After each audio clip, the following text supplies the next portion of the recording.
ಆತ್ಮೀಯ ಬಂಧುಗಳೇ, ಹೇಗಿದ್ದೀರಾ ಎಲ್ಲರೂ? ಸ್ನೇಹಿತರೆ ನೋಡಿ, ಎಷ್ಟೋ ಜನ ಬೆಳೀತಾ ಇದ್ದಾರೆ ಅಂದರೆ ಅವ್ರನ್ನ ತುಳಿಯೋದಂತೂ ತುಂಬ ಇದ್ದೇ ಇದೆ. ಈ ಪ್ರಪಂಚದಲ್ಲಂತೂ ಎಲ್ಲ ಕಡೆ ಇದ್ದೇ ಇರುತ್ತೆ ನೋಡಿ. ಎಷ್ಟೋ ಜನ ಬೆಳೀತಾ ಇರೋರನ್ನ ಕಂಡ್ರೆ ಉರ್ಕೊಳ್ಳೋರಂತೂ ಇದ್ದೇ ಇರ್ತಾರೆ. ಉರ್ಕೊಳ್ಳೋರು ಅಂತ ಅನ್ನೋದಕ್ಕಿಂತ ಅವ್ರನ್ನ ತುಳಿದು ಅಲ್ಲೇ ಸಮಾಧಿ ಮಾಡೋರಂತೂ ಇದ್ದೇ ಇರ್ತಾರೆ ನೋಡಿ. ಉಮಾಪತಿ ಸಾಮ್ರಾಜ್ಯದಲ್ಲೂ ಕೂಡ ಇದೇ ರೀತಿಯಾಗಿತ್ತು ನೋಡಿ. ನಿರ್ಮಾಪಕ ಉಮಾಪತಿ ಹಾಗೂ ಅವರ ಇತರರ ಕೊಲೆಗೆ ಸಂಚು ಮತ್ತೆ ರೂಪಿಸಿದ ಒಂದು ಪ್ರಕರಣದಲ್ಲಿ ಹಿಂದೆ ಒಂದು ಕೇಸ್ ಆಗಿತ್ತು. ಹಿಂದೆ ಯಾವ ಥರ ನಡೆದಿತ್ತು ಅಂತಂದರೆ, ಯಾರೋ ಬಾಂಬೆ ರವಿ ಅಂತಕ್ಕಂಥವನು ತಲೆ ಮರೆಸ್ಕೊಂಡಿದ್ದಂತೆ ನೋಡಿ. ತಲೆ ಮರೆಸ್ಕೊಂಡಿದ್ದ ಇಬ್ಬರು ಕೆಲವು ಆರೋಪಿಗಳು, ಅವರು ಬೇರೆ. ಬಾಂಬೆ ರವಿನೂ ಕೂಡ ಇದೇ ರೀತಿ ಏನೋ ಒಂದು ಕೇಸಲ್ಲಿ ಇನ್ವಾಲ್ವ್ ಆಗಿದ್ದ ನೋಡಿ. ಈತ ಬಾಂಬೆ ರವಿ ಅಂತಕ್ಕಂಥವನು ಯಾರು ಹಾಗಾದರೆ ಈತ? ಮತ್ತು ಈ ಕೊಲೆಗೂ ಉಮಾಪತಿಯವರ ಕೊಲೆಗೂ ಏನು ಸಂಬಂಧ? ಉಮಾಪತಿಯವರು ಕೂಡ ಏನು ತಪ್ಪು ಮಾಡಿದ್ದಾರೆ ಅಂತ ಕೊಲೆ ಮಾಡೋಕ್ಕೆ ಟ್ರೈ ಮಾಡ್ದ? ಮತ್ತು ಈ ಕೊಲೆಗೆ ಸಂಚನ್ನು ಕೊಟ್ಟಿದ್ದಾದರೂ ಯಾರು ನೋಡಿ? ಈ ಕೇಸ್ ಮುಂದೆ ಏನಾಯಿತು ಆಗ ಇದನ್ನು ನೋಡೋಣ ಸ್ನೇಹಿತರೆ. ಅದಕ್ಕೂ ಮುಂಚೆ ನಮ್ಮ ಚಾನಲ್ ಫಸ್ಟ್ ಟೈಮ್ ನೋಡ್ತಾ ಇದ್ದರೆ ದಯವಿಟ್ಟು ಸಬ್ಸ್ಕ್ರೈಬ್ ಮಾಡ್ಕೊಂಡು ನೋಡಿ. ಸಬ್ಸ್ಕ್ರೈಬ್ ಮಾಡ್ಕೊಂಡು ನೋಡೋದ್ರಿಂದ ನೀವು ನಮಗೆ ಬೆಂಬಲ ಕೊಟ್ಟಷ್ಟು ತೃಪ್ತಿ ಸಿಗುತ್ತೆ ಅಷ್ಟೇ, ಬೇರೆ ಇನ್ನೇನಿಲ್ಲ. ಸದಾ ನಿಮ್ಮ ಅವಕಾಶ ಹೀಗೆ ಇರಲಿ ಸ್ನೇಹಿತರೆ. ಇನ್ನೊಂದೇನಂತ ನೋಡಿ, ಕೇಂದ್ರ ಅಪರಾಧ ವಿಭಾಗ CCB ಪೊಲೀಸ್ ಸ್ಟೇಷನ್ಗೆ ಅದನ್ನು ಈ ಕೊಲೆನ ಒಪ್ಪಿಸ್ತಾರೆ. ಆ ಬಲೆಗೆ ಬೀಳ್ತಾರೆ. ಆ ಟೈಮಲ್ಲಿ ಕೊಲೆ ಒಪ್ಪಿಸಿದ ಮೇಲೆ ಬಲೆಗೆ ಬೀಳ್ತಾರೆ. ದರ್ಶನ್ ಮತ್ತು ಸಂಜು ಬಂದಿದ್ದಾರೆ ಅಂತ ಕೂಡ ಕೇಳಲಾಗುತ್ತೆ. ಆ ದರ್ಶನ್ ಅವರಿಬ್ಬರು ಹೆಸರು ಬಂದು ದರ್ಶನ್ ಮತ್ತು ಸಂಜು ಅಂತ ಅವರ ಕೊಲೆ ಆರೋಪಿಗಳ ಹೆಸರು.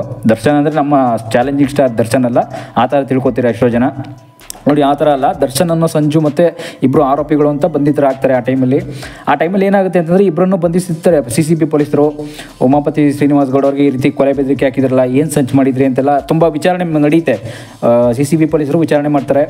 ರಾಬರ್ಟ್ ಚಿತ್ರ ಮತ್ತು ಮದಗಜ ಚಿತ್ರ, ಹೆಬ್ಬುಲಿ ಚಿತ್ರ, ಒಂದಲ್ಲ ಎರಡಲ್ಲ ತುಂಬ ಚಿತ್ರಗಳನ್ನು ನಿರ್ಮಾಣ ಮಾಡಿರ್ತಕ್ಕಂಥ ಉಮಾಪತಿಯವರು ನಮ್ಮ ಕನ್ನಡ ಇಂಡಸ್ಟ್ರಿಲೇ ನೋಡಿ. ಇನ್ನೊಂದು ಏನಂತಂದರೆ, ಈ ಥರ ಕೊಲೆಗೆ ಸಂಚು ರೂಪಿಸಿದ್ದಾದರೂ ಕೂಡ ಏನಕ್ಕೆ ಅಂತ CCB ಅವರು ಕೂಡ ವಿಚಾರಣೆಯನ್ನು ಸ್ಟಾರ್ಟಿಂಗಲ್ಲೇ ಕೇಳಿರ್ತಾರೆ. ಯಾಕೆ ಕೊಲೆ ಮಾಡೋಕ್ಕೆ ಸರ್ಚ್ ಮಾಡಿದ್ರಿ, ಏನೇನು ಬಳಸ್ಕೊಂಡಿದ್ರಿ ನೋಡಿ. ಕೆಲವರೆಲ್ಲ ಕೊಲೆ ಮಾಡೋದಕ್ಕೆ ವೆಪನ್ ಎಲ್ಲ ಬಳಸ್ತಾರಲ್ಲ, ಅದೇ ರೀತಿ ಏನೇನನ್ನು ನೀವು ತೊಗೊಂಡಿದ್ರಿ ಅಂತೆಲ್ಲ ತುಂಬ ವಿಚಾರಣೆ ಮಾಡಿದಾಗ ಏನು ಹೇಳ್ತಾರೆ ಅವರು ನೋಡಿ. ಆರೋಪಿಗಳು ಕಳೆದ 1 ವರ್ಷದಿಂದ ತಲೆಮರೆಸ್ಕೊಂಡಿದ್ರಂತೆ, ಅದು ಕೈಗೆ ಸಿಕ್ಕಿರ್ಲಿಲ್ವಂತೆ. ಸುಂಕದ ಕಟ್ಟೆಯ ಈ ಕಡೆ ಬಾರೊಂದರ ಬಳಿ ಒಂದು ಭಾರತ ಹತ್ರ ಎಲ್ಲೋ ಒಂದು ಮಾಹಿತಿ ಸಿಕ್ಕಿದ ಮೇಲೆ ಅದ್ರ ಮೇರೆಗೆ ಒಂದು ದಾಳಿ ನಡೆಸಿ ಆರೋಪಿಗಳನ್ನು ಅದೇ ಟೈಮಲ್ಲಿ ಪೊಲೀಸರು ಸೆರೆ ಹಿಡಿತಾರೆ.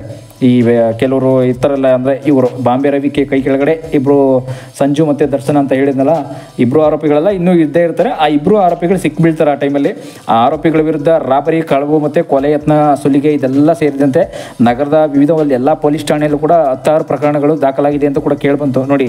ಬೇರೆ ಬೇರೆ ಪೊಲೀಸ್ ಸ್ಟೇಷನಲ್ಲೂ ಕೂಡ ಕಾಲ್ ಮಾಡಿ ವಿಚಾರಿಸಿದಾಗ ಇವರ ಒಂದು ಡೀಟೇಲ್ಸ್ ಏನು ಅಂತವರು ಅವರ ಆಧಾರ್ ಕಾರ್ಡ್ ಕೊಟ್ಟರೆ ಸಾಕು. ಅವ್ರ ಆಧಾರ್ ಕಾರ್ಡು, ಅವ್ರ ಮೊಬೈಲ್ ನಂಬರ್ ಹೇಳಿದ್ರೆ ಸಾಕು, ಫುಲ್ಲು ಡೀಟೇಲ್ಸು ಅವರ ಬೇರೆ ಬೇರೆ ಪೊಲೀಸ್ ಸ್ಟೇಷನಲ್ಲೂ ಕೂಡ ಬಂದುಬಿಡುತ್ತೆ. ಅವ್ರ ಪೊಲೀಸ್ ಸ್ಟೇಷನಲ್ಲಿ ಅಂತಲ್ಲ, ಈಗ ಕೆಲವೊಂದು ರಿಜಿಸ್ಟ್ರೇಷನ್ ಆಗಿರ್ತಕ್ಕಂಥ ಪೊಲೀಸ್ ಸ್ಟೇಷನ್ ಅಲ್ಲ, ಎಲ್ಲ ಅವರ ಪೊಲೀಸ್ ಸ್ಟೇಷನ್ ಒಂದು ಆ್ಯಪಲ್ಲೇ ಬಂದುಬಿಡುತ್ತೆ. ಇವರು ಯಾರು ಮತ್ತು ಇವರ ಹಿಂದೆ ಏನು ಕೇಸ್ ಆಗಿತ್ತು ಅನ್ನೋದು ಕೂಡ ಬಂದುಬಿಡುತ್ತೆ ನೋಡಿ. ಹೆಚ್ಚಿನ ತನಿಖೆಗಾಗಿ ಜಯನಗರ ಪೊಲೀಸರು ಕೂಡ ಆರೋಪಿಗಳನ್ನು ಒಪ್ಪಿಸಲಾಗಿತ್ತು ಅಂತ ಕೂಡ CCB ಪೊಲೀಸರು ಹೇಳ್ತಾರೆ.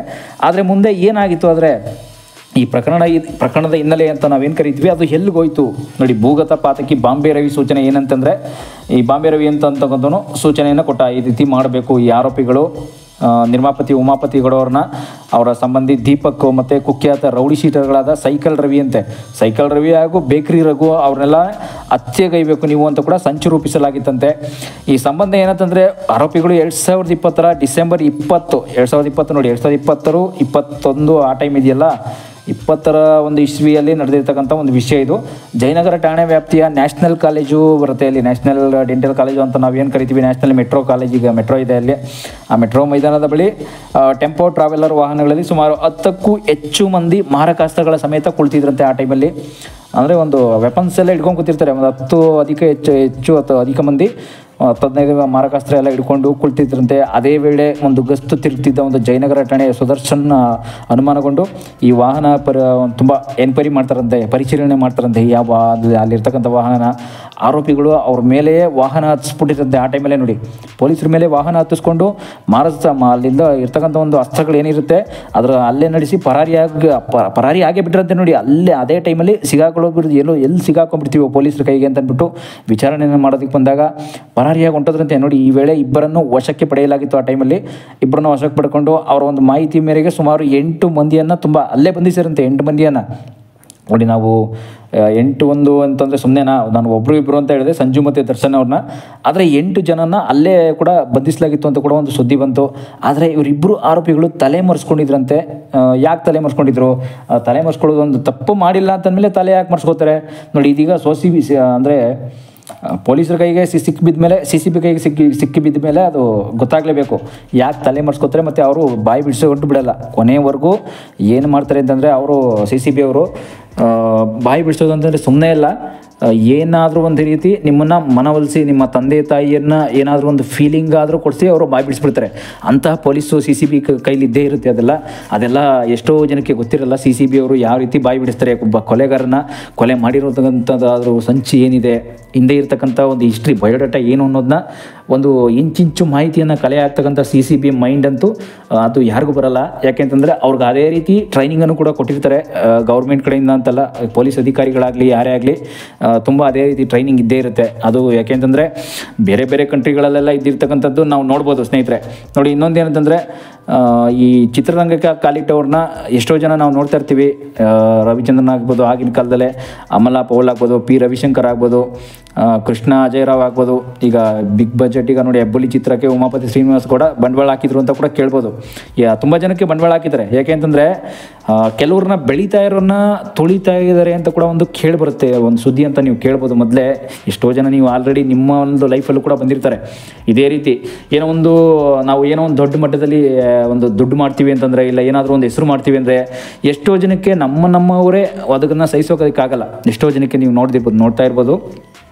ನಮ್ಮ ಜನ ಅಂತಂದರೆ ನಮ್ಮ ಸ್ನೇಹಿತರುಗಳೇ ಸಹಿಸೋದಿಲ್ಲ. ಕೆಲವರು ಸಹಿಸ್ತಾರೆ, ಕೆಲವರು ನಮಗೆ ಸಪೋರ್ಟ್ ಕೂಡ ಮಾಡ್ತಾರೆ, ಕೆಲವರು ನಮಗೆ ಬೆಂಬಲ ಕೂಡ ಎದ್ದು ನಿಲ್ತಾರೆ, ಬೆಂಬಲ ಕೊಡ್ತಾರೆ. ಕೆಲವರು ಎಷ್ಟೋ ಜನ ಸಹಿಸೋದೇ ಇಲ್ಲ.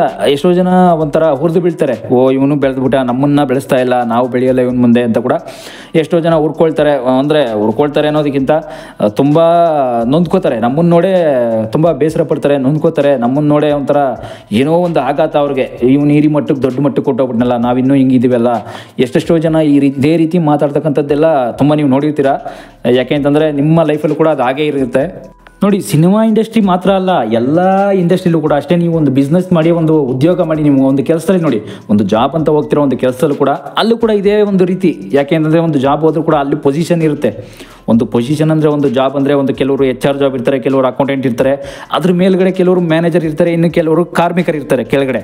ಅದ್ರ ಕೆಳಗಡೆ ಕಾರ್ಮಿಕರು ಅಂದರೆ ಒಂದು ಸಣ್ಣ ಪುಟ್ಟ ಕೆಲಸ, ಒಂದು ಪೊಸಿಷನ್ ಇರ್ತಕ್ಕಂಥ ಕಾರ್ಮಿಕರು ಇದ್ದೇ ಇರ್ತಾರೆ. ಒಂದು ಸೂಪರ್ವೈಸರ್ ಅಂತ ಆಗ್ಬೋದು.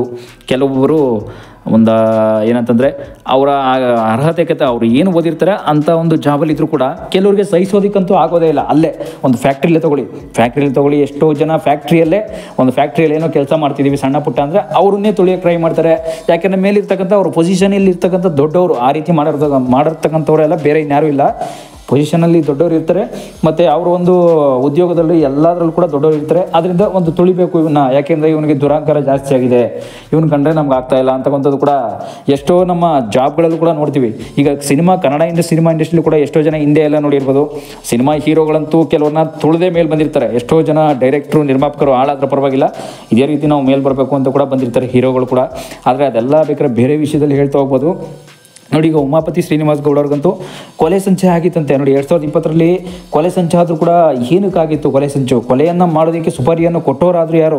ಈ ಬಾಂಬೆ ರವಿಗೂ ಕೂಡ ಉಮಾಪತಿಗೂ ಕೂಡ ಏನು ಸಂಬಂಧ ಆಗಿತ್ತು ಅಂತ ಬಿಡಿಸಿ ಹೇಳಿದೆ ನೋಡಿ. ಆದರೂ ಕೂಡ ಬಾಂಬೆ ರವಿ ಅಂತಂದರೆ ನೋಡಿ, ಇವರೆಲ್ಲ ರೌಡಿಗಳ ಶೀಟರ್ ಇದೆ, ಇವರೆಲ್ಲ ಬೇಕರಿ ರಘು ಅಂತೆ, ಎಲ್ಲ ವಿಲ್ಸನ್ ಗಡ ನಾಗ ಅಂತ ಇವರೆಲ್ಲ ರೌಡಿ ಶೀಟರ್ಗಳು ಒಂದು ಲಿಸ್ಟೆಲ್ಲ ಬರ್ತಾರಲ್ಲ, ಅವರೆಲ್ಲ ಯಾಕೆ ಅಂತಂದರೆ ಬೇರೆ ಯಾರೋ ಕೊಟ್ಟಿರ್ತಾರೆ. ನೋಡಿ, ಈಗ ನಿರ್ಮಾಪಕರು ಇವರು ಉಮಾಪತಿ ಶ್ರೀನಿವಾಸ್ ಗೌಡ ಅವ್ರ ನಿರ್ಮಾಪಕರು ಬೆಳೀತಾ ಇದ್ದಾರೆ ಅಂದರೆ ಎಷ್ಟೋ ಜನಕ್ಕೆ ಸಹಿಸೋದಕ್ಕಾಗಲ್ಲ. ಅದು ಸಿನಿಮಾ ಇಂಡಸ್ಟ್ರಿ ಅಂತಲ್ಲ, ಅವ್ರ ಸ್ವಂತದವರೇ ಆಗ್ಬೋದು, ಅವರ ಸ್ವಂತ ಅಣ್ಣ ತಮ್ಮ ಯಾರೋ ಬೇರೆ ಇನ್ಯಾರೋ ಇದ್ದೇ ಇರ್ತಾರೆ ಸಂಬಂಧಿಕರು, ಅವರು ಕೂಡ ಈ ಕೊಲೆ ಸುಪಾರಿಯನ್ನು ಕೂಡ ಮಾಡಿರ್ಬೋದು ಅಂತ ಕೂಡ ಹೇಳ್ಬೋದು. ಯಾಕೆ ಅಂತಂದರೆ ಕೊಲೆ ಸುಪಾರಿಯಲ್ಲಿ ಇಂಥವರೇ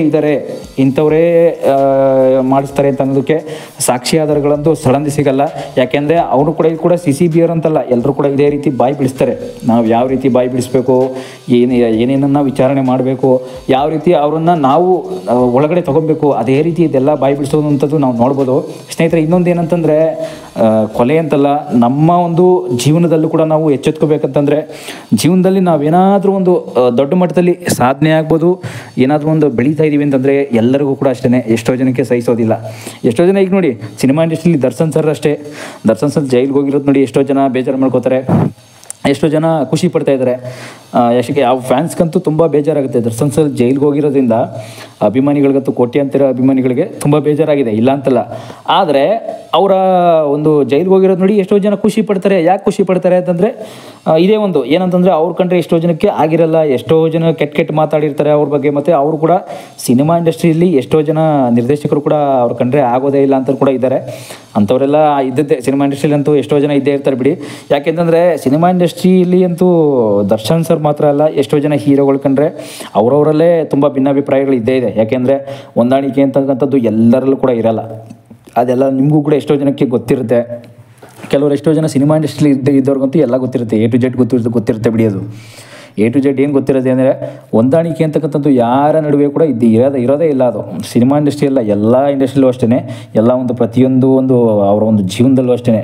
ನಾವೊಂದು ಏನೋ ಒಂದು ನಮ್ಮ ಮನೆಯಲ್ಲೂ ಕೂಡ ನಮ್ಮ ಊರಲ್ಲೇ ಸ್ವಂತ ಊರಲ್ಲೇ ಏನೋ ಒಂದು ದೊಡ್ಡ ಏನೋ ಮಾಡ್ತಾಯಿದ್ದೀವಿ ಅಂದರೆ ನಮ್ಮ ಊರವ್ರಿಗೆ ಸಹಿಸೋಕ್ಕಾಗೋದಿಲ್ಲ. ಎಷ್ಟೋ ಜನಕ್ಕೆ ನೋಡಿ ಸ್ವಂತ ಊರಲ್ಲೇ ನಾವು ಏನೋ ಒಂದು ಬಂಡವಾಳ ಹಾಕಿ ಏನೋ ಒಂದು ಮಾಡ್ತಾಯಿದ್ದೀವಿ, ನಾನೇನೋ ಒಂದು ಬಿಸ್ನೆಸ್ ಮಾಡ್ತೀನಿ, ಏನೋ ಒಂದು ಚಿಕ್ಕ ಒಂದು ಸಣ್ಣ ಪುಟ್ಟ ವ್ಯಾಪಾರ ಮಾಡ್ತೀನಿ ಅಂದರೆ ಎಷ್ಟೋ ಜನ ಅದನ್ನೇ ತುಳಿಯೋಕೆ ನೋಡ್ತಾ ಇರ್ತಾರೆ.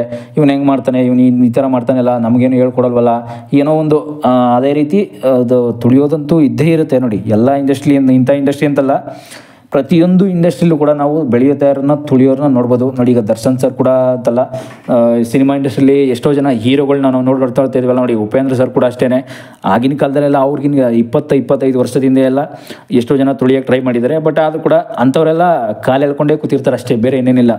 ನಮ್ಮ ಪ್ರೇಮ್ ಸರ್ ಕೂಡ ಈಗ ಸಾಂಗ್ ಬಿಡುಗಡೆ ಆಗಿತ್ತು, ಕಾಲು ಎಳೆಯೋಕ್ಕೆ ಬಂದವರೆಲ್ಲ ಕಾಲು ಕೆಳಗೆ ಉಳಿದವರಲ್ಲ ಅಂತ. ಅದೇ ರೀತಿ ಕಾಲು ಎಳ್ಕೊಂಡೇ ಕೂತಿರ್ತಾರೆ ಎಷ್ಟೋ ಜನ. ಕಾಲು ಎಳ್ಕೊಂಡಾಗೆ ಹಾಗೆ ಕೊನೆಯವರೆಗೂ ಬಡತನದಲ್ಲೇ ಇರ್ತಾರೆ. ಅವ್ರು ಯಾವತ್ತೂ ಶ್ರೀಮಂತರಾಗಲ್ಲ. ಯಾಕೆ ಅಂತಂದರೆ ಶ್ರೀಮಂತರಾಗಬೇಕು ಅಂದರೆ ತಲೆ ಓಡಿಸ್ಬೇಕು, ಬೇರೆಯವ್ರನ್ನೂ ಕೂಡ ಬೆಳೆಸಬೇಕು, ತಾವು ಬೆಳಿಬೇಕು, ಆ ರೀತಿ ಬೇರೆ ಇನ್ನೇನಿಲ್ಲ. ಇದು ಇನ್ನೊಂದು ಏನಂತಂದರೆ ನೋಡಿ, ಉಮಾಪತಿಯವರ ಒಂದು ಅವ್ರ ವಿಷಯದಲ್ಲಿ ಅವ್ರ ಫ್ಯಾಮಿಲಿಯಲ್ಲೂ ಕೂಡ ಇದೇ ರೀತಿ ಒಂದು ಕೊಲೆ ಸಂಚು ಯಾವ ರೀತಿ ಆಗಿತ್ತು ಅನ್ನೋದನ್ನ ತಿಳಿಸ್ಕೊಟ್ಟಂತಹ ಮಾಹಿತಿ. ದಯವಿಟ್ಟು ಸದಾ ಹೀಗೆ ನೋಡ್ತಾ ಇರಿ ನಮ್ಮ ಚಾನಲ್ನ. ಥ್ಯಾಂಕ್ ಯು, ಧನ್ಯವಾದಗಳು ಸ್ನೇಹಿತರೆ. ಹೀಗೆ ಇರಲಿ, ನಿಮ್ಮ ಬೆಂಬಲ ಹೀಗೆ ಇರುತ್ತೆ ಅಂತ ಕೂಡ ಕೇಳ್ಕೊತೀನಿ. Thank you.